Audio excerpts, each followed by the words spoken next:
2020 Fiat 500 abarth. Nice quick one with the very expensive brakes here. Came in for a water leak concern. Seems to be dripping out quite quick. Customer brought it down the other weekend, removed the engine tray, and you can see that it has been leaking for quite some time. It's only got about 23,000 on it, this. And there's obviously been coolant dripping off of here for a long time, and you can see it's following down the side of the engine, and you could see where the bottom pulley was. You could see coolant had been flicking off of it. So I kind of made the assessment that it would be water pump related. So I booked the vehicle in for a cam belt water pump replacement. It is actually due because it is 5 years old, and these are a 5-year interval as well. They're also a very, very low mileage interval on these as well, of like 30, I think it was 38,000 or something like that. It was quite low. In fact, actually, I can tell you, 36. Won't show you that because auto data doesn't like you showing people things, even though I pay for it. So, vehicle came in, booked it in for a week later, got the vehicle here to take it apart, and this is what we can see. So obviously we've got the bottom pulley off, bottom timing cover off, got the top timing cover off as well, and as you can see, there's clearly been leaking for a very long time, and it is inside this casing here as well. But if we actually look up, so the water pump is just there, and there is a core plug sat just there, and it's actually leaking from that core plug. So it is going to require a new core plug. I have rung dealer, and it isn't very expensive. Now obviously I'm going to have to take the cam belt off, and it is due a cam belt, so it's going to have the cam belt done for ease, because I'm going to lower the engine down, take the belt off, and it'll be able to get access to this. Not sure if I'm going to have to take all the accessories off the back of the engine in order to get it past that edge.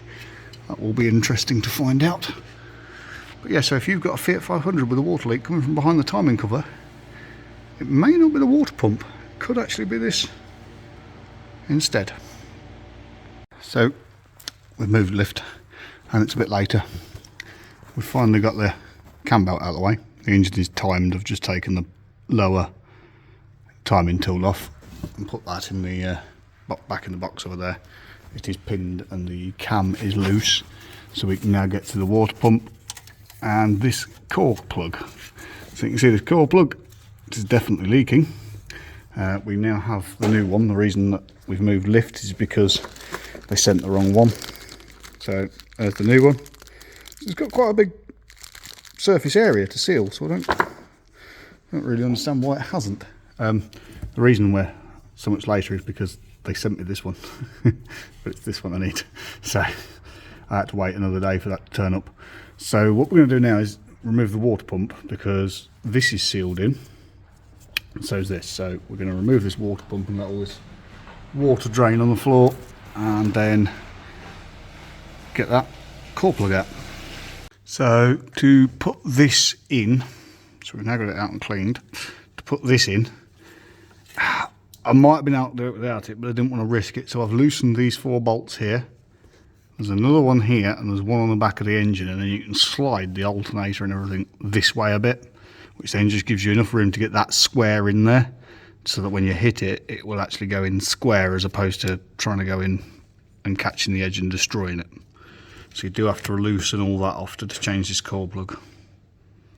So it took a bit of getting in. There's some scratches, but it is in. Water pump's in as well. Timing tool's back on. That is a pain to get in there and out. So once you've loosened that and pulled it over, yeah, you drill a hole in it, you can pry it out. Getting it back in, I ended up having to put one of these cups inside the centre of it, and then put another one on top, and then put a pry bar in here to start it.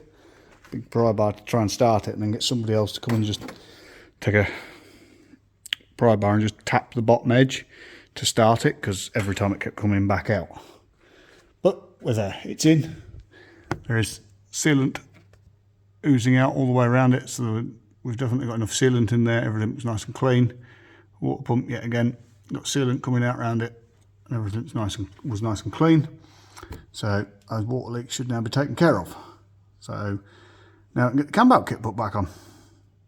And there it is, all back together and running.